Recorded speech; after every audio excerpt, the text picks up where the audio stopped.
Hello बच्चों, कैसे हैं आप लोग। I hope all of you are very well.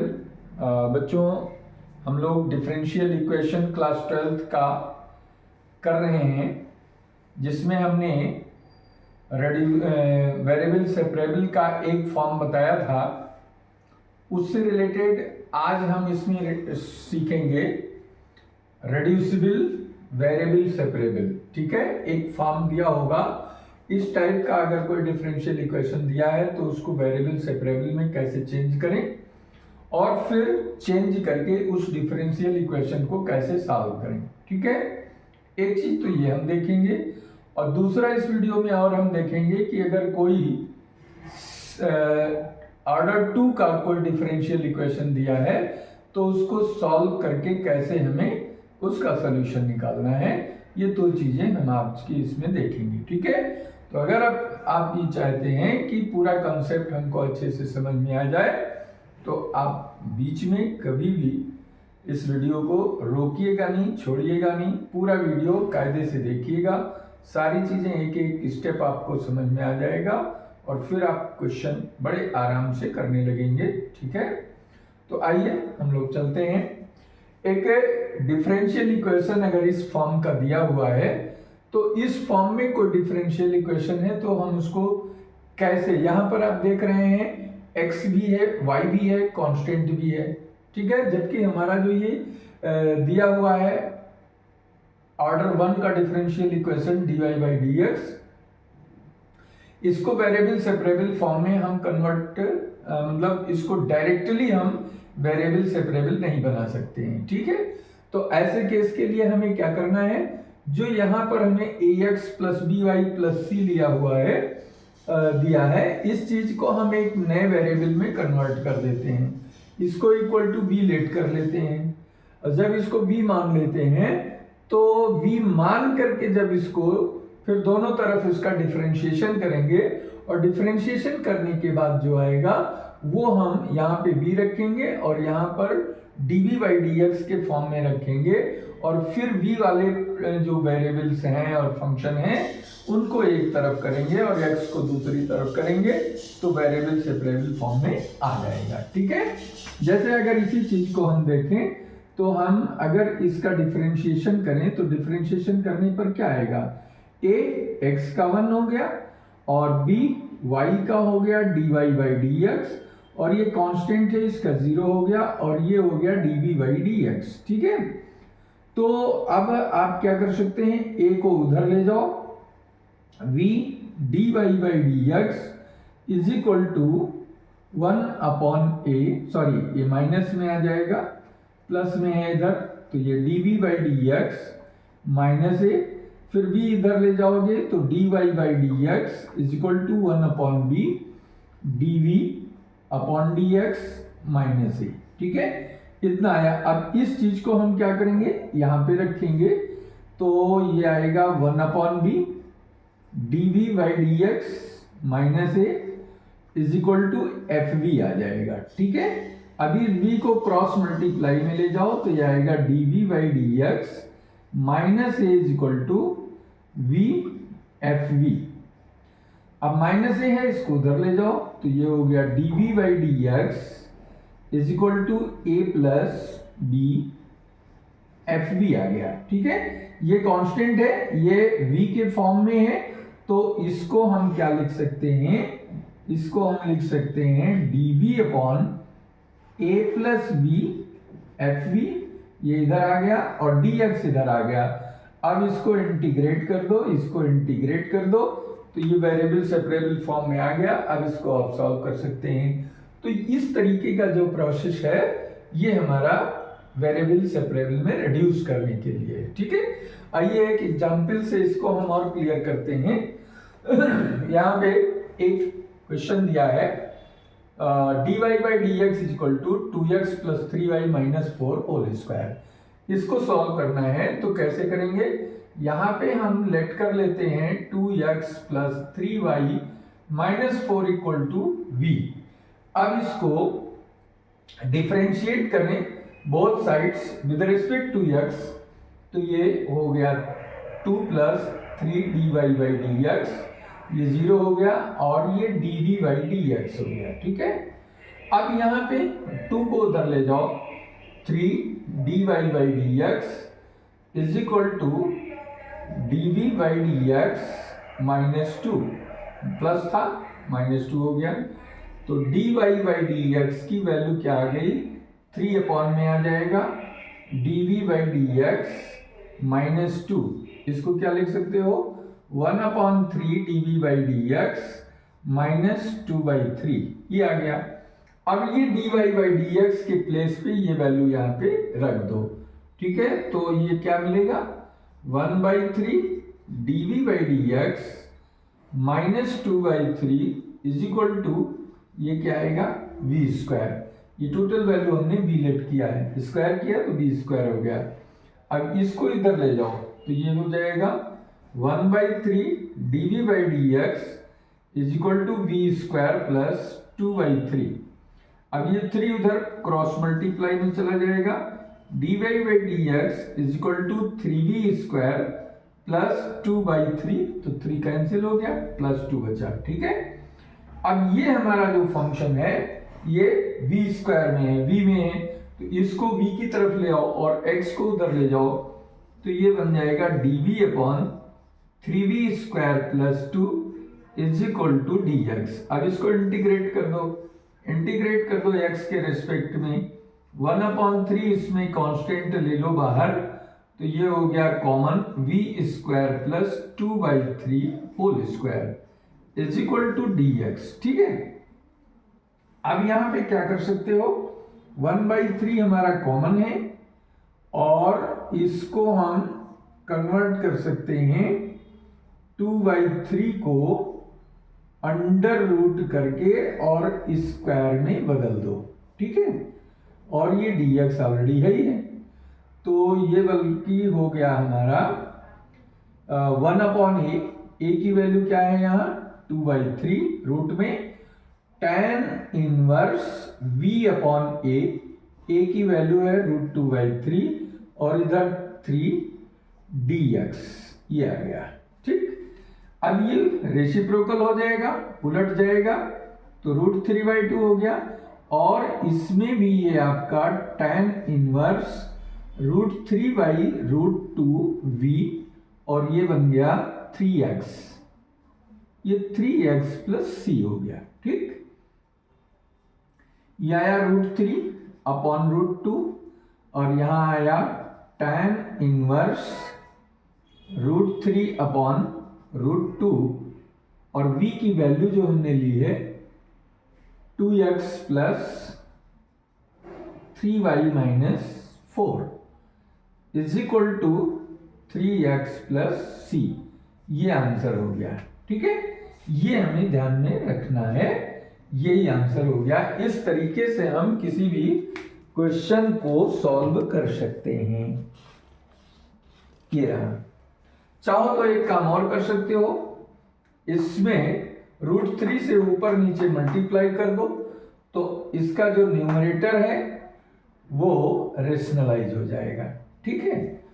तो इस तरीके से आपको अच्छे से इन चीजों को कर सकते हैं, तो ये चीज आपकी समझ में आ गई होगी। अब इसके बाद आइए हम एक और चीज इसमें देखते हैं कि ऑर्डर 2 का जो डिफरेंशियल इक्वेशन है उसको हम सॉल्व कैसे करें। ऑर्डर 2 का डिफरेंशियल इक्वेशन जैसे मान लो solution of d2y/dx2 is equal to fx, ऐसा कोई फंक्शन हमें दे रखा है, तो इसको हम कैसे सॉल्व करें। तो सबसे पहले क्या करना होगा कि इसको हमें इंटीग्रेट करना होगा, इसको हम ऐसा लिख सकते हैं, ठीक है। और इसके बाद जब हम इसको इंटीग्रेट करेंगे, integrating with respect to x both sides, ठीक, तो ये क्या हो गया dy/dx dy/dx dx is equal to fx dx आएगा, ठीक। तो ये क्या बन गया dy/dx is equal to fx plus c1, यहाँ पे नया फंक्शन आ गया, ठीक, इंटीग्रेट कर दिया। ये आया। अब इसको फिर से हमें अगेन इंटीग्रेट करना पड़ेगा, तो अगेन इंटीग्रेट करने पर ये C1 इंटीग्रेट कर दो x के रेस्पेक्ट में, ऐसा अगेन इंटीग्रेट, ठीक है, अगेन इंटीग्रेटिंग, ठीक है। तो ये y इज इक्वल टू, यहां पे नया फंक्शन बन जाएगा ये, और C1x प्लस C2, ये इसका सॉल्यूशन हो गया। This is solution of given equation, given differential equation, ठीक, आ गया समझ में। तो यही प्रोसेस आपको इस टाइप के क्वेश्चन में करना है। सपोज कर लीजिए कि एक डिफरेंशियल इक्वेशन आपको दिया है, dy by dx second order is equal to cos x। अब क्या करना है, इसको इंटीग्रेट करो, integrating with respect to x both sides, क्या मिलेगा, ये हो गया dy by dx dx is equal to cos x dx। अब इंटीग्रेट करने पर ये वैल्यू क्या आएगी, dy by dx is equal to cos का integration sin x plus C1, ये बन गया। अब इस चीज को आप क्या कर सकते हो, अगेन इंटीग्रेट, अगेन इंटीग्रेटिंग करेंगे तो क्या होगा, विद रेस्पेक्ट टू x, तो ये बन गया dy by dx is equal to sine x dx plus C1 dx, ये हो गया dy, और ये हो गया साइन x का integration minus cos x C1x plus C2, ये y हो गया इसका minus cos x plus C1x plus C2, ये आंसर हो गया। ओके, तो मुझे पूरा उम्मीद है कि ये चीज आपको अच्छे से समझ में आ गया होगा। आइए दो एक सवाल इसके और करते हैं, तो और भी आपकी ये कॉन्फिडेंस इस पर आपका डेवलप हो जाएगा, कोई दिक्कत नहीं रह जाएगी। तो आइए ऐसे क्वेश्चन हम लेते हैं कि जो बोर्ड में आए हुए हैं आपके, और इसमें एक क्वेश्चन हम ये ले लेते हैं, d2y by dx2 is equal to e power 4x। दूसरा क्वेश्चन हम ले लेते हैं, d2y by dx2 is equal to x plus sine x, y equal to 0, dy by dx is equal to -1 और x equal to 0 if x equal to 0, ठीक है। दो question लेते हैं, तो आइए देखिए, यहां पहली बार इसको इंटीग्रेट करेंगे तो क्या मिलेगा, dy by dx dx is equal to e power 4x dx, ठीक। इसका इंटीग्रेशन करने पर ये हमको मिलेगा dy by dx E power 4x, और इसका जो कांस्टेंट होता है वो नीचे आ जाता है, ठीक है। अब अगेन इंटीग्रेट करेंगे, अगेन इंटीग्रेट करें तो क्या मिलेगा, अगेन इंटीग्रेटिंग बोथ साइड्स, तो ये अब हमारे पास आया dy by dx equal to e power 4x और 1/4 बाहर कर लो प्लस C1x dx, ठीक। तो ये हो गया dy is equal to 1/4 e power 4x upon 4 फिर से आ जाएगा, C1x प्लस C2 हो गया। अब आ गया हमारा 1/16 ई power 4x C1x plus C2, ठीक, ये आंसर हो गया। इस तरीके से हमें क्वेश्चन सिंप्लीफाई करना होता है, सॉल्व करना होता है।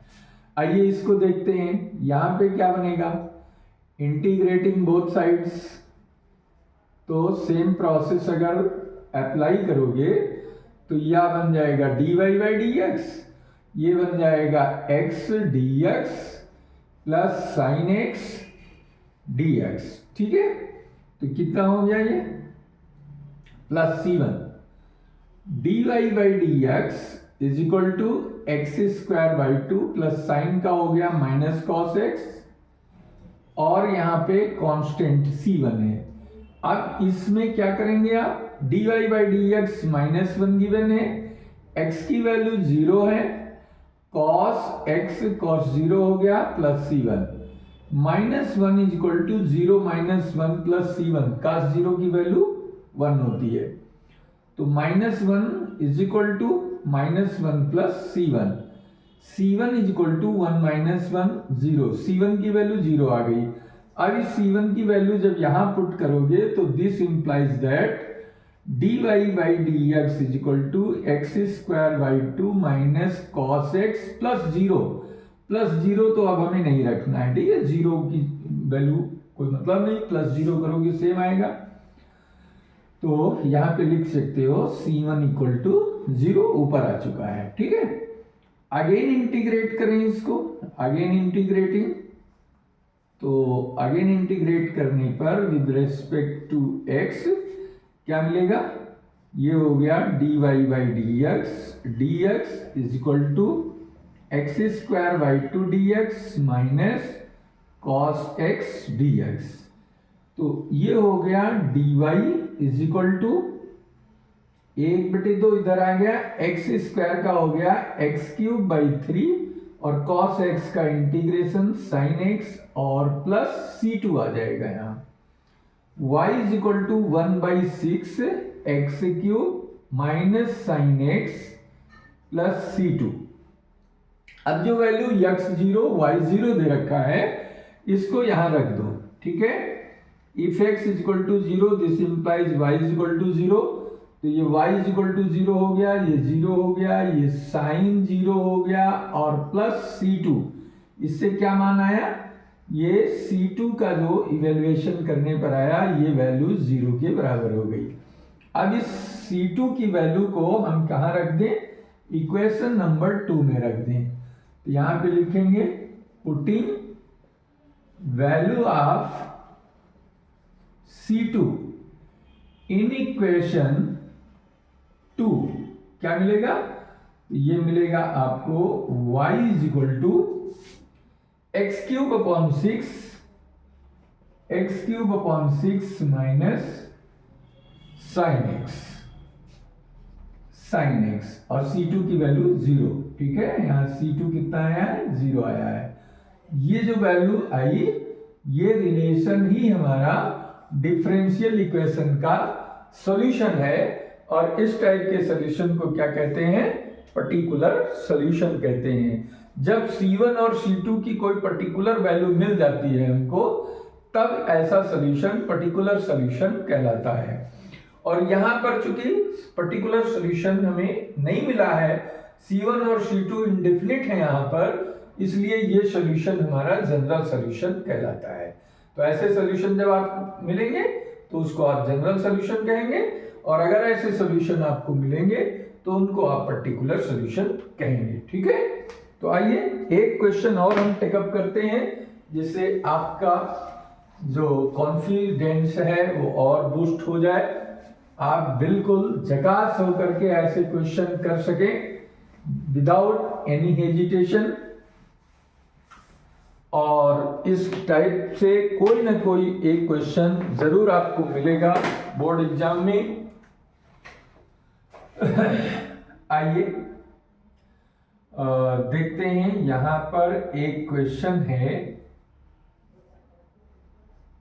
d2y by dx2 is equal to 1/1 plus x square, और when x equal to 0, y equal to 0 and dy by dx equal to 0। ये तीन चीजें दे रखी हैं और इसके आधार पर आपको इक्वेशन निकालना है।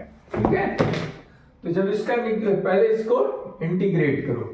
ठीक है, इंटीग्रेट करेंगे तो इसके अकॉर्डिंग हमको मिलेगा dy बाई dx। मैं थोड़ा सा इसको डायरेक्ट कर रहा हूं, 1/1 प्लस एक्स स्क्वायर dx। इसका करोगे तो ये आएगा आपका tan inverse x plus c1 आ जाएगा। ठीक है, अब इसके अकॉर्डिंग अगेन इंटीग्रेटिंग, या पहले ये values if x equal to 0 dy by dx equal to 0, तो क्या मिलेगा यहाँ 0 is equal to tan inverse 0 plus c1।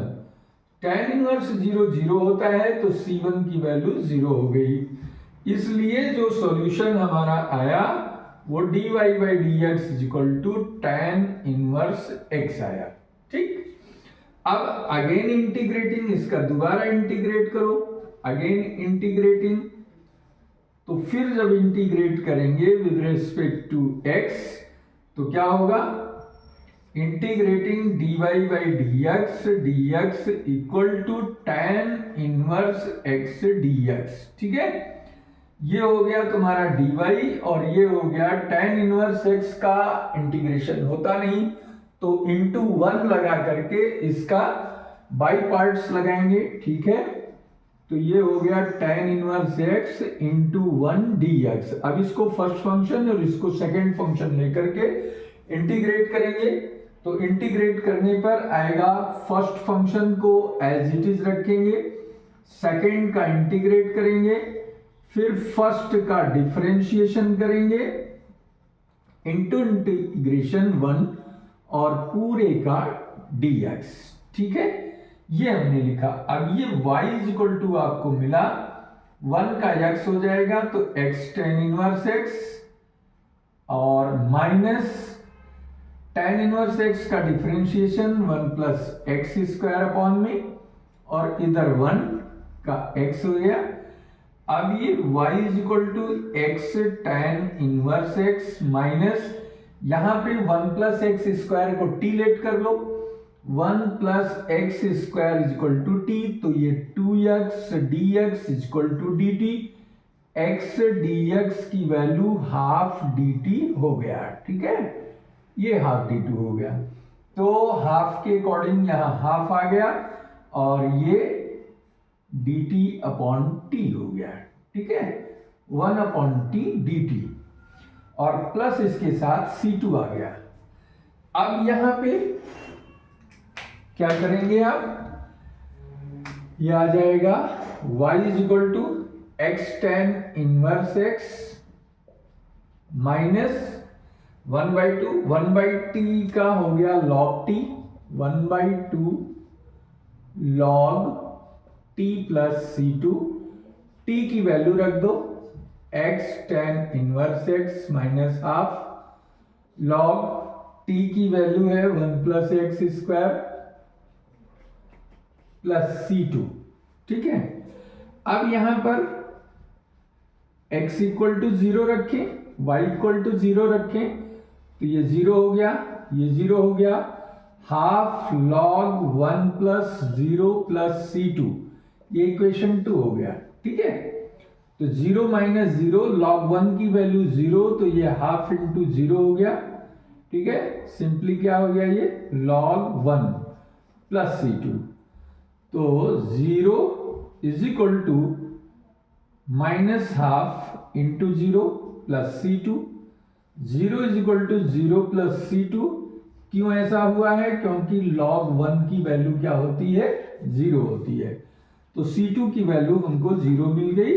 अब ये c2 की वैल्यू ले जाके सेकेंड इक्वेशन में रख दो, देन रिक्वायर्ड सॉल्यूशन क्या हो गया, required solution is y is equal to x tan inverse x minus half log 1 plus x square, ये आंसर हो गया। ठीक है, तो मुझे पूरी उम्मीद है कि आप लोगों को ये कॉन्सेप्ट जो है अच्छे से समझ में आ गया होगा। डिफरेंशियल इक्वेशन में दो चीज और बची है, एक है होमोजीनियस और इक्वेशन और दूसरा है लीनियर इक्वेशन, जो हम आपको कल के वीडियो में एक्सप्लेन करेंगे। ठीक है, कल आपको हम होमोजीनियस कराएंगे और उसके नेक्स्ट डे में आपको हम लीनियर इक्वेशन कराएंगे। एक एक दिन में छोटा छोटा टॉपिक हम आपको लेकर चल रहे हैं, जिससे कोई दिक्कत ना हो, इकट्ठे करने से प्रॉब्लम आती है। तो ये आज का सेशन हम यहीं पे क्लोज करते हैं। और ये वीडियो अगर आपको अच्छा लगा तो इसको लाइक करना मत भूलिए। अगर आपने अभी तक इस चैनल को सब्सक्राइब नहीं किया तो सब्सक्राइब कर लीजिए, बेल आइकन दबा दीजिए, जिससे हर नए वीडियो का नोटिफिकेशन आपको मिल सके, आप इसका लाभ उठा सकें, आपके फ्रेंड्स इसका लाभ उठा सकें। इसलिए आप उनको शेयर कर सकते हैं, जिसको आप प्यार करते हैं, जिसको आप चाहते हैं कि उसका भी अच्छा बने, तो उसको ये जो है वीडियो आप शेयर कर दीजिए, उसको भी लाभ हो जाए। ठीक है, तो okay, thank you very much.